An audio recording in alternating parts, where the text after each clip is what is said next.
Isu Palestina menjadi salah satu topik utama yang dibahas selama pelaksanaan sidang Majelis Umum PBB. Hampir semua negara anggota PBB pada saat menyampaikan statement nasionalnya rata-rata menyebut mengenai masalah Palestina. Situasi Palestina memang sangat mengkhawatirkan. Sudah lebih 41,7 ribu orang terbunuh di Palestina. 15.000 diantaranya adalah anak-anak. Lebih dari 10.000 orang tertimbun. Lebih dari 90.000 orang terluka. Dan 70% perumahan di Gaza hancur. Bukan saja masyarakat sipil yang menjadi target, pekerja kemanusiaan pun menjadi target. 220 pekerja kemanusiaan telah kehilangan nyawanya. Bagaimana mungkin sebuah badan PBB yang ditugasi mengurus pengungsi dilabel sebagai organisasi teroris dan kegiatan kemanusiaannya terus dibatasi di sana-sini. Konvoi yang membawa bantuan kemanusiaan pun tidak luput dari serangan. Melihat situasi ini Ibu Bapak, tentunya Indonesia tidak dapat tinggal diam. Indonesia termasuk di garis depan dalam membela perjuangan bangsa Palestina. Indonesia memilih untuk berpihak, membela keadilan dan kemanusiaan, membela yang benar against all odds. Dua hal utama yang diperjuangkan Indonesia selama sidang Majelis Umum PBB kemarin adalah pertama, terus menggalang negara-negara untuk mengakui negara Palestina. Pengakuan ini akan menempatkan Palestina dalam posisi sejajar dengan bangsa-bangsa lain. Pengakuan ini akan memberikan harapan bagi bangsa Palestina. Dan pengakuan ini juga merupakan cara menekan kepada Israel agar segera menghentikan kekejamannya terhadap bangsa Palestina.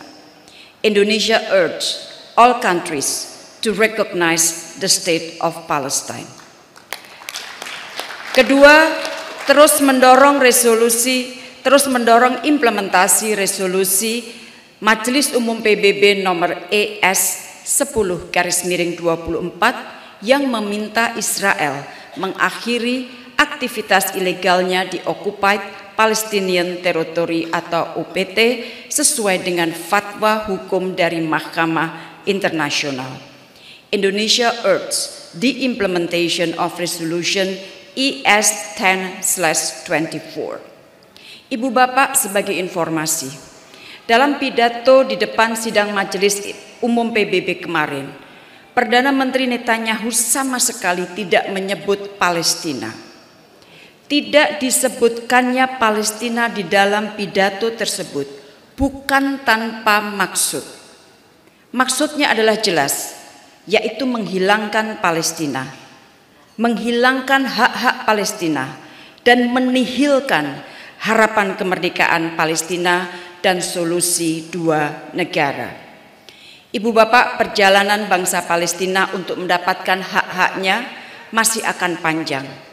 Kemerdekaan Palestina, upaya membela kebenaran serta keadilan memerlukan dukungan negara-negara seperti Indonesia yang secara konsisten berani mengatakan yang benar adalah benar dan yang salah adalah salah. Kita bersyukur bahwa perjuangan diplomasi Indonesia untuk Palestina mendapatkan dukungan besar masyarakat Indonesia dan organisasi masyarakat, MUI dan Basnas, termasuk mitra penting dalam perjuangan tersebut. Tapi jangan lengah Ibu Bapak, secara terstruktur Israel berusaha mengubah narasi perjuangan membela Palestina menjadi hal yang negatif melalui sosial media.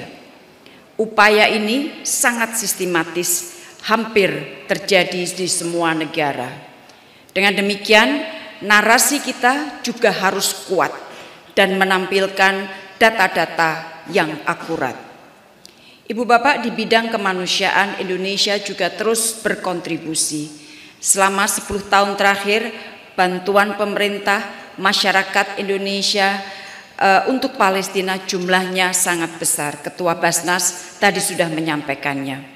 Selain itu, kita sudah menyalurkan 189 capacity building kepada lebih dari 2.000 beneficiaries Palestina.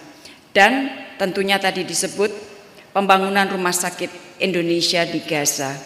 Hal ini belum termasuk komitmen penyaluran bantuan ke Palestina melalui saluran lain, misalnya melalui ILO, International Labour Organization, melalui UNRWA, dan dari pemerintah kita terus meningkatkan kontribusi kita kepada UNRWA. Ini merupakan bukti kesatuan aspirasi segenap bangsa Indonesia dalam membela kemanusiaan dan keadilan. Dan saya sangat bangga melihat rekan-rekan organisasi kemasyarakatan, aktivis, dan relawan Indonesia terus bekerja tanpa lelah untuk memberikan dukungan kepada Palestina. Semoga budi baik Ibu Bapak menjadi berkah dan amalan. Ibu Bapak yang saya hormati, penghargaan ini mengingatkan bahwa perjuangan untuk Palestina adalah perjuangan kita bersama dan memotivasi lebih banyak orang untuk berbuat kebajikan. Sebagai penutup, Ibu Bapak, hampir 10 tahun saya telah diberi tanggung jawab menjadi Menteri Luar Negeri Indonesia. Tidak mudah menjalankan politik luar negeri yang bermartabat. Tidak mudah dibeli oleh kekuatan asing maupun kekuatan siapapun. Kokoh memperjuangkan kepentingan nasional dan terus berkontribusi bagi perdamaian dunia di tengah situasi dunia yang sedang tidak baik-baik saja. Collective ethical leadership diperlukan jika kita ingin melihat dunia menjadi lebih baik bagi semua. Moralitas dan nilai kebajikan harus terus menjadi kompas bagi kita untuk menjalankan tugas kita masing-masing.